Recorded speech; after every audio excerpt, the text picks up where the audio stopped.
The funeral for the 7 babies I had on February 11th was quite overwhelming, not only to absorb the need, but then also execute it. It took over 50 volunteers to help me make that happen.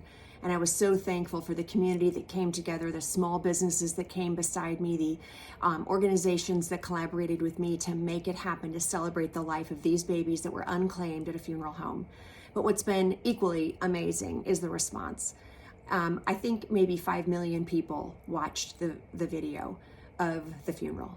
And on all social media platforms, these babies have been honored and celebrated. People are flooding my inbox with comments and questions and curiosity, and people, more importantly, wanting to take action, wanting to know what's going on in their state, and do they have the same law we have in the state of Indiana to make sure that babies that are unclaimed at funeral homes or the coroner's office or hospitals are being taken care of.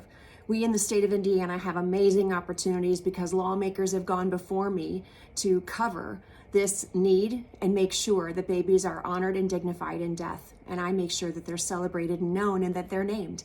These 7 babies that I ended up burying were named by their parents. And I'm so thankful for that because I think it's a gift that they each gave them. And I know that that's the father heart of God to name his children. And so those parents gave them a real significant gift. I'm also just so inspired by the community, the people that have come together to honor and love and celebrate, but also say, you know, these lives matter. And there's a climate, I think, right now in our culture that is rising up to give worth and identity to babies who are the children of God.